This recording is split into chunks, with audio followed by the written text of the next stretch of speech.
of the doubt, they counted me out, I'm getting it in, yeah. No time for no loss, I'm paying the cost, I'm in it to win, yeah.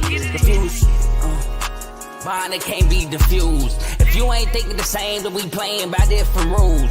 You can't see the vision, we living at different views. Until we complete the mission, keep getting up, never snooze. I walked the mile in my shoes, had the mind of a fool, chasing diamonds and jewels. Trust me, I was confused. Started minding my business and used my mind as a tool. Ended up finding my purpose and found the time to get to it. They told me I couldn't do it, they told me I couldn't make it. They sold it, could never break it. That's sadly mistaken. I need a piece of the pie, I want it so bad I can taste it. They told me, keep on running, toes, they gon' take them. Used to lose, built to win, apply myself, I felt it in. No time for the doubt, they counted me out, I'm getting it in, yeah. No time for no loss, I pay for the cost, I'm winning to win, yeah. Refuse to lose, I'm built to win, apply myself. Welcome back to PTC. I'm your gracious host, Carl, and I'm back for another episode. Today, we're going to run through 9 basketball games I got for y'all today. Before I do that, I got to introduce the shows that we have on the network. We got shows like the main show featuring Joe, Tomo, and Dave, who went live yesterday. They go live every Tuesday and Friday, 7 o'clock Eastern time to about 8:30ish. We have Unfazed featuring Joe and AJ every Tuesday, 9 o'clock Eastern, 8 o'clock Central. We got BWT, Baseball with Teddy. The Tokyo series is about 2 weeks away now. Can't wait for that. So shout out Teddy, all your baseball news there. FFC, Fantasy Football with Coach Coombs. I believe he just went live yesterday. Fantasy Football hasn't started back up yet. Won't start for another couple months. But he will be going over draft and free agency. So make sure y'all tune in there because free agency talk start Monday. We have Dave's Doghouse, highlights and lowlights of sports. Make sure y'all check him out there. RBO, Real Ballers Only, featuring Vaughn, NBA content, Magic fan. Make sure y'all check him out. My Pistons play the Warriors today. Big game in family. I'm a Pistons fan. Youngest brother is a Warriors fan, so we got a little rivalry going on there. We have In the Red Corner featuring Ty, Ricky, and Tomo. Went live this past Sunday to talk about the Tank versus Roach pay-per-view. They go live every other Sunday, so make sure y'all check them out there, boxing content. And I believe that's all the shows we have to offer on the network. So please like, comment, share, subscribe to those channels as well. And if you like what you're listening to, stick with us. Now, I'm going to get right into it. We're going to start with the first game of the day. As I get my banners together. First game today, we got I want to say it's not Bama Auburn. That's 2:30. Oh, St. John versus Marquette. St. John versus Marquette. Red Storm versus the Golden Eagles. Now, St. John already won the Big East outright. Marquette, pretty good Big East team. Again, 12 o'clock on Fox. Marquette comes into this game as 2.5-point favorites. They're also 20th in the country, while St. John's is 6th in the country. I would have liked to see MSU jump them, but it is what it is. St. John's led by Davion Smith, 9.9 points per game, 5.1 rebounds per game, 4.1 assists a game. RJ Louise, 17.8 points per game, 6.9 rebounds per game, and 1.5 steals per game. And Kadari Richmond, 12.8 points per game, 5.9 rebounds per game, 5.1 assists per game, 2.1 steals, and 1 block per game. Now, the X factor, in my opinion, in this game for St. John will be Aaron Scott. His scoring, his energy and his rebounding are all key to helping St. John beat and sweep Marquette. He's averaging 8.4 points per game and 4.2 rebounds per game. Next, we got Marquette, led by my guy, who was mainly a scorer until this year. He's learning to facilitate and everything with the loss of Tyler Colett. Cam Jones. Cam Jones is averaging 18.5 points per game, 4.3 rebounds per game, 6 assists per game, and 1.5 steals per game. Stevie Mitchell, 11 points per game, 4.1 rebounds per game, and 2.3 steals per game. And Chase Ross, 10.6 points per game, 3.9 rebounds per game, and 1.8 steals per game. The X factor in this game to me is going to be David Joplin and his scoring because St. John's defense is really good, especially their second half team. And they're going to need somebody consistently to score to help out Cam Jones, Stevie Mitchell. And I think David Joplin is the guy that's going to have to do it for the Marquette Golden Eagles. But my pick in this, even though they already clinched the Big East outright regular season title, it's St. John's. Why? Because just like I said, man, they're a second half team. The first half with St. John's, you can almost get it out your memory. Second half, defense picks up. They score the ball and they do whatever it takes to win the game. And that's kind of what happened in the first matchup with Marquette. Marquette was up throughout. St. John's comes roaring back. I got something in my eye for some reason. St. John comes roaring back, and they win the game, I believe, by 59-53. Now, that was at home. They are on the road against Marquette. But I said this before in a previous episode. Marquette, really good team, but they have dropped some games, and I think this is I wouldn't classify this as a dropped game, but I think this is a game they lose. So give me St. John's to win as a road underdog against Marquette. Next, we have Kentucky at Missouri. Now, Kentucky, again, without Jackson Robinson and Kirk Caruso, both out for the year. They're 19th in the country, taking on Missouri, who's 15th in the country. Missouri has lost their last two. I know they lost to Vanderbilt last Sunday. I mean, not Sunday, Saturday. Can't remember who they lost to during the week. I want to say it was – can't remember right now, but they did lose. They're 15th in the country. They come into this game as 5.5-point favorites. As I got to fix that. I just forgot to put the minus sign. 12 o'clock on ESPN. Now, for Kentucky, they're led by, in my opinion, Lamont Butler, the point guard, one of the best perimeter I keep saying it, one of the best perimeter defenders in the country. He's averaging 12 points per game, 4.5 assists per game, and 1.7 steals per game. Otega Owe averaging 16 points per game, 4.7 boards per game, and 1.5 steals per game. And Amari Williams averaging 10.9 points per game and 8.7 boards per game. The X factor in this game, to me, is going to be Kobe Bryant because Missouri is really good at putting up points in bunches. And Kobe Bryant's three-point shooting ability is going to be huge for Kentucky to keep pace with Missouri. He's shooting the three ball at 43.5% from the three-point line. Now, Missouri, led by Caleb Grill, averaging 14.4 points per game, 3.8 rebounds per game, and 1.7 steals per game. Mark Mitchell, averaging 14.1 points per game, 4.6 boards per game, and 1 steal per game. And Anthony Robinson averaging 9.4 points per game, 3.5 assists per game, and 2.1 steals per game. Now, the X factor for this game for me, for Missouri, is going to be Tony Perkins. And I put his ball handling ability to combat Lamont Butler because Lamont Butler, he may be on Tony Perkins, he may be on Tamar Bates, he may be on Anthony Robinson. But like I said, Tony Perkins is that veteran guard. I believe he transferred from Iowa, who can run the offense. He ran the offense at Iowa last year. And so I think his ball handling, his facilitation will be key in this game to help combat that Kentucky perimeter defense. But I have Missouri to win this one. Like I said, Missouri, they can put up points in bunches. In Kentucky, they got some wins, but they, like I said, the Oklahoma win, they won barely, just escaped out of there. Otega Owe made a tough, layup, I believe, to win the game. It's been tough. Now, you can say, like I said, Missouri, they lost their last couple games, cool, but they back at the crib, they back home. I think that's going to help them out. I'm going to go with Missouri to beat Kentucky in this one. Next, we got, I don't know what it's called in basketball. I know in football it's called the Iron Bowl. We got Alabama versus Auburn. Number 7, Alabama at number 1, Auburn. Now, Auburn did take an L this week. They lost to Texas A&M, so they might not be ranked number 1 after Sunday. But right now, they're currently first in the country. Again, I think that's going to go to Duke as long as Duke don't drop this North Carolina game. Spoiler alert, I'm not talking about that game. But as long as Duke handles business against North Carolina, they should be number 1 in the country. But this game is 2:30 on ESPN. Now, Auburn comes into this one at 7.5-point favorites. But Alabama is led by a sensational point guard who I think should be an All-American, Mark Sears, averaging 19.5 points per game and 5 assists. Grant Nelson averaging 11.7 points per game, 7.9 rebounds per game, 11.3 blocks. 1.3 blocks per game. Excuse me. Aiden Holloway, the Auburn transfer, averaging 11.7 points per game. The X factor in this one, to me, is going to be Clifford Amaroy, the transfer from Rutgers. Excuse me. His defensive presence down low against guys like Janai Broome and Dylan Caldwell is going to be huge. His ability to get rebounds, his ability to block shots, ultra shots. I think that's going to be huge for Alabama in this game against Auburn. He's averaging 1.1 blocks per game. Now for Auburn, they're led by Janai Broome, 18 points per game, 10.7 boards per game, and 2.4 blocks per game. Chad Baker-Mazar averaging 13.1 points per game and 1.2 steals per game. Side note, do not understand how he has another year of eligibility. I don't get it.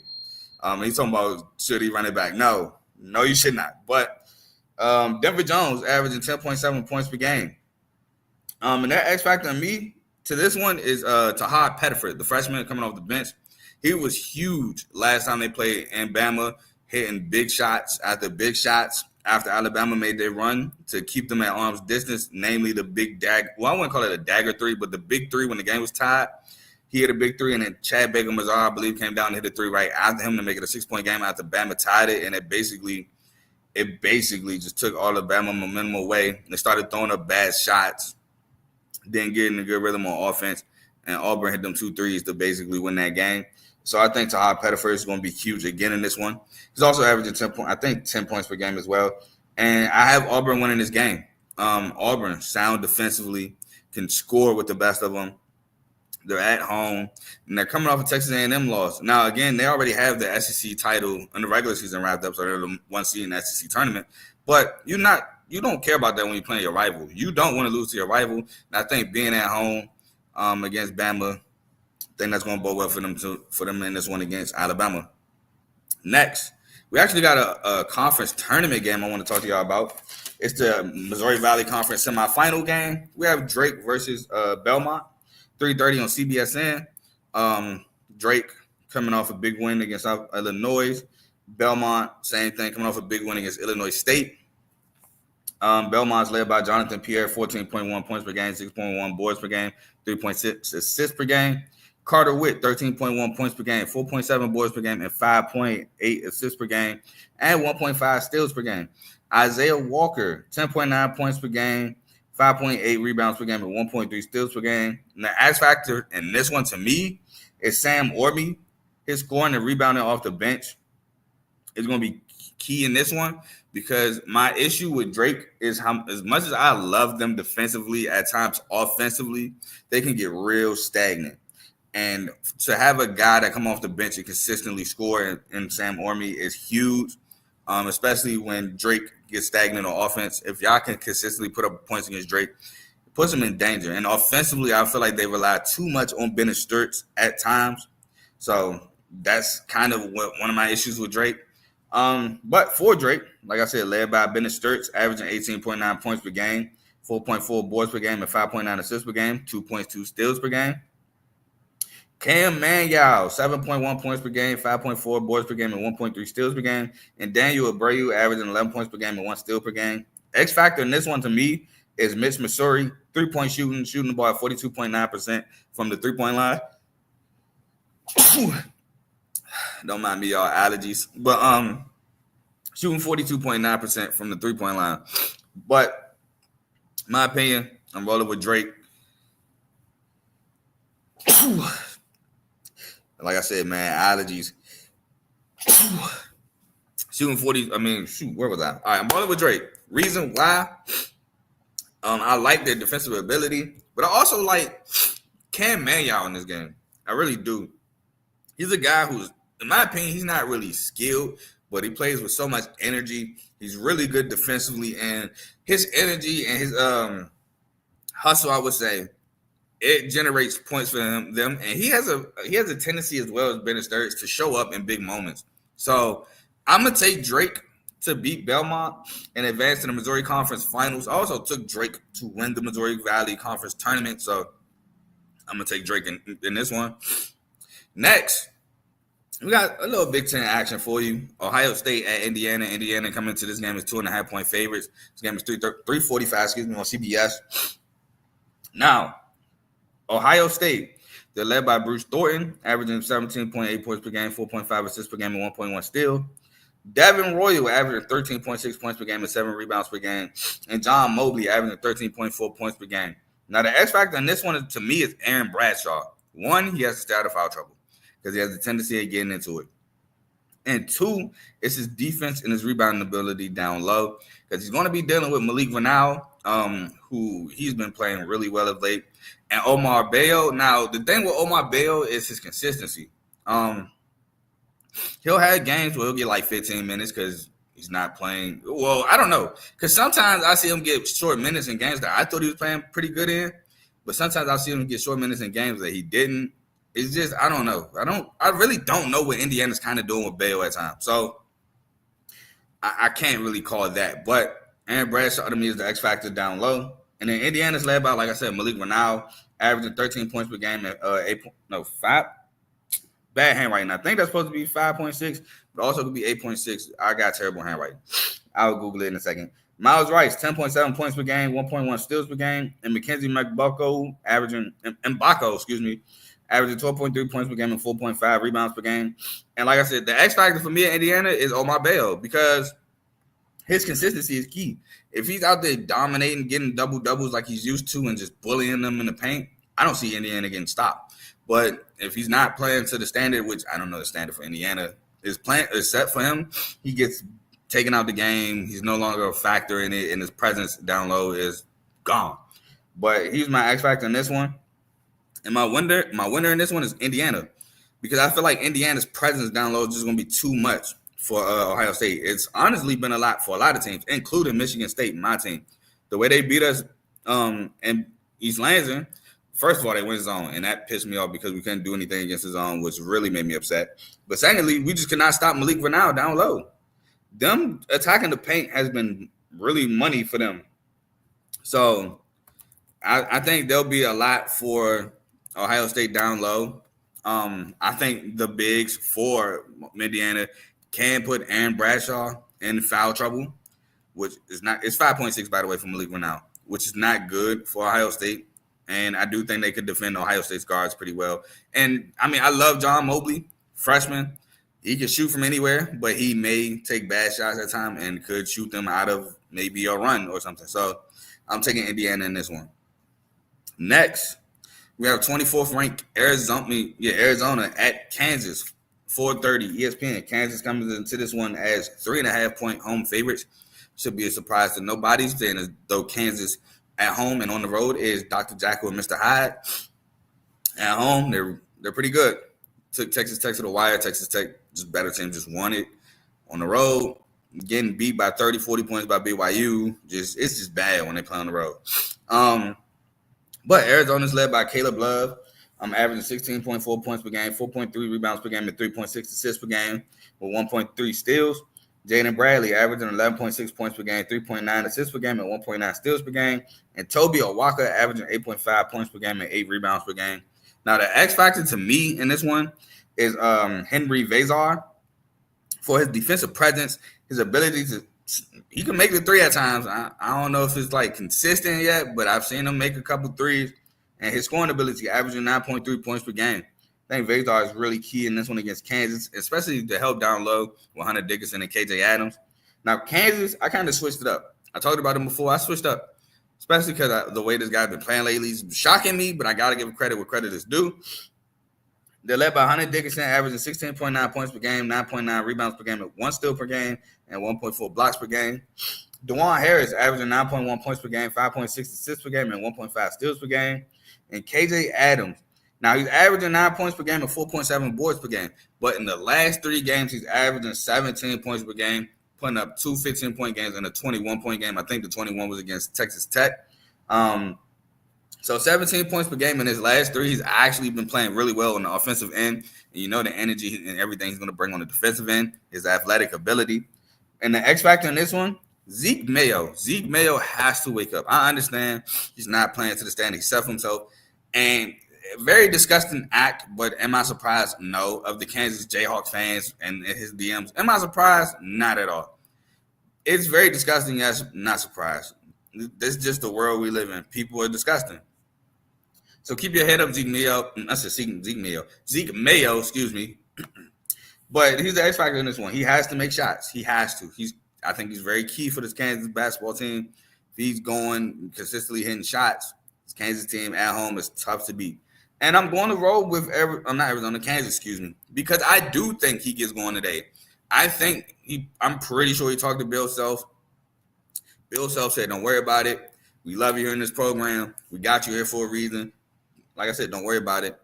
Just go out there, shoot the ball. Shots will drop. I think he's going to instill that confidence back in Zeke Mayo, and it's going to show today against Arizona. Now, Arizona is a really good defensive team when it really wants to be. But Kansas got a lot of options, a lot of weapons on offense. They really do. So if him If he gets going, Rylan Griffin gets going, Hunter Dickinson gets going, and DeJuan Harris is out there facilitating everything, and his ability to get to the cup, I think Kansas beats Arizona. Next, we have Ole Miss at Florida. Now, I ain't gonna lie. The reason why I'm talking about this game is mainly because of Florida. Because Florida's just, man, they some giant killers, man. They are. They beat Bama. They beat Tennessee. Hey man, and they're really good at home. So I wanted to talk about them. I want to give Florida some shine. As much as I dislike Florida, don't get me wrong, I dislike Florida, but I can't be biased on myself. So, but they play Ole Miss at 6:00. Florida's 5th in the country, SEC Network. Ole Miss is led by Sean Padula. Boy, is he glad he got out of it intact. Averaging 14.9 points per game, 3.8 assists per game, and 1.9 steals. Malik Dia averaging 10.4 points per game, 5.5 rebounds per game, and 1 block per game. And Jamin Brakefield, who hit the game-winning shot earlier this week. I can't remember who they beat, though. And it's making me upset. I can't remember because I actually watched the end of that game. But he's averaging 11.3 points per game, 4.5 boards per game for the Ole Miss Rebels. Now, the X factor in this one to me is Dre Davis with his scoring ability and his rebounding ability, averaging 10.6 points per game and 4.6 boards per game, which is going to be key against this Florida Gators team as I look up to see who Ole Miss has beat this past week. But for Florida, they're led by a bucket and Walter Clayton Jr., absolute bucket. He's averaging 17 points per game, 4.2 assists per game, and 1.3 steals per game. Elijah Martin averaging 14.5 points per game, 4.7 boards per game, and 1.7 steals. It was Texas. No, it wasn't Texas. Excuse me. It was they just beat Tennessee. That's right. They just beat Tennessee off the buzzer beater at home. I knew it was somebody highly ranked. Beat Tennessee. And Will Richard averaging 13.4 points per game, 4.7 rebounds per game, and 1.8 steals per game. Now, the X factor to me is the same X factor I had last time Florida played, was Alex Condon. His defensive ability, his ability to shoot the 3-ball, and his ability to put the ball in the basket is huge for Florida, averaging 11.1 points per game and 1.5 blocks per game.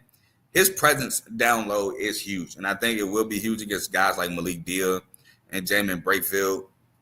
And I'm taking Florida, man. Florida at home is almost impossible to beat. Almost impossible to beat. And that's really all I got to say. At home, they put up a lot of points. They play really good defense, and they're tough to stop. And I think nothing changes today with Florida at home against Ole Miss. Now, the last 2 games, we got some mid-major. You know, I so love the mid-majors on my program. And we got 2 mid-major tournament games. First one, we have Marshall, who escaped against Georgia State. Let's be clear. Yes, they won that game. They escaped. They were down for majority of the second half. They were down for majority of this game. Came back late in the ball game, and they got an and one layup. I want to say it was by Obina and Achille Killian.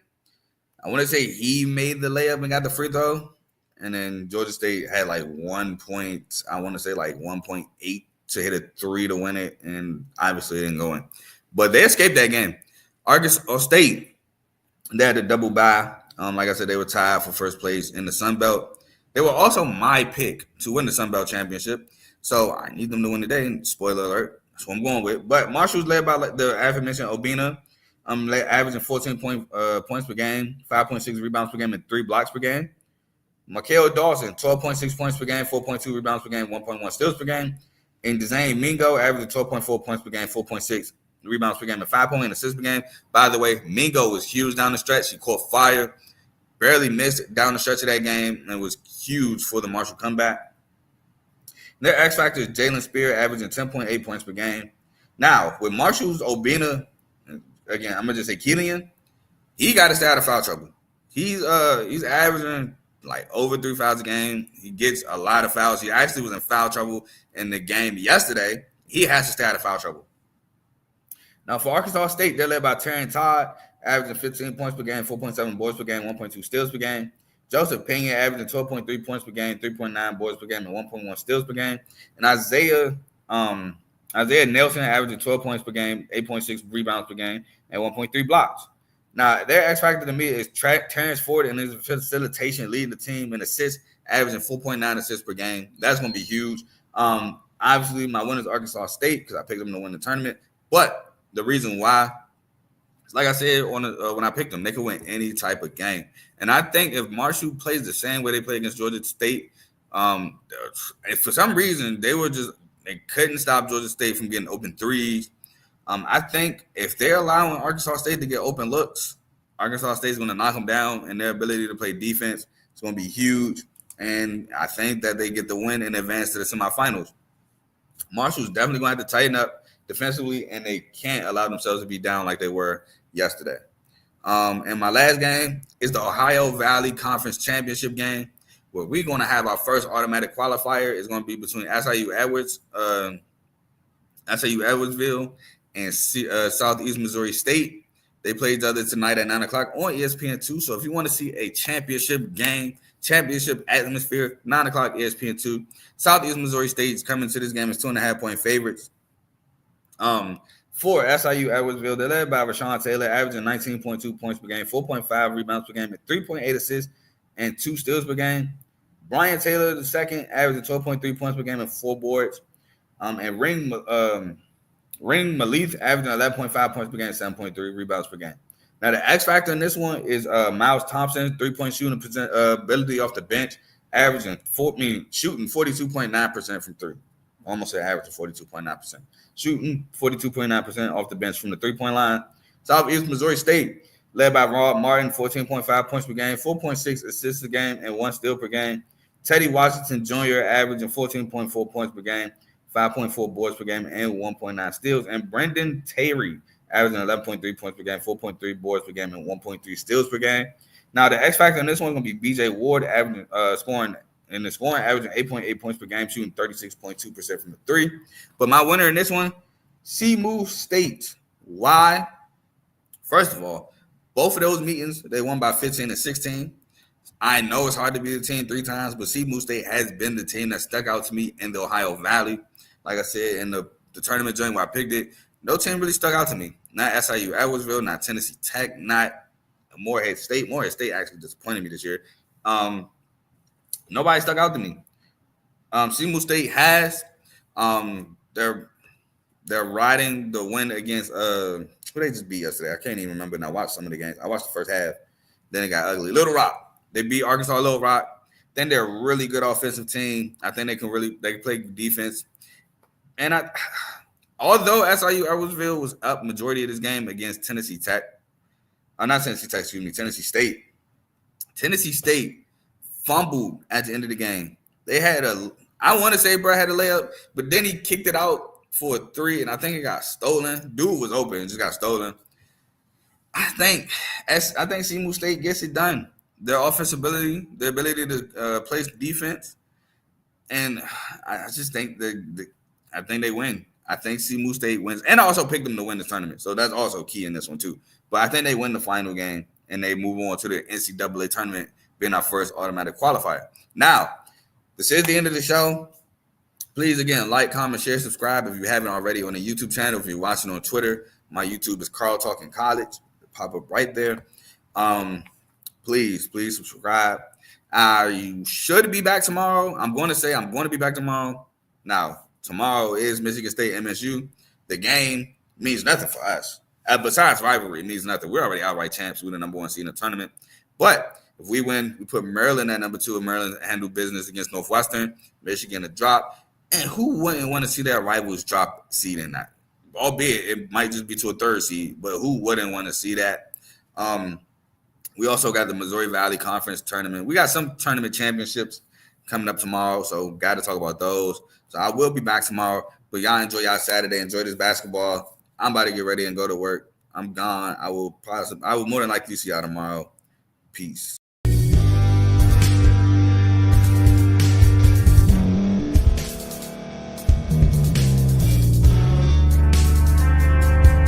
Thank you for staying to the end. If you're watching this on YouTube, please like this video, subscribe, and also hit that notification button so you can be notified next time we put out a video. If you're listening on any podcast platform, subscribe and hit that notification button, y'all, so you can be notified we put out another podcast audio.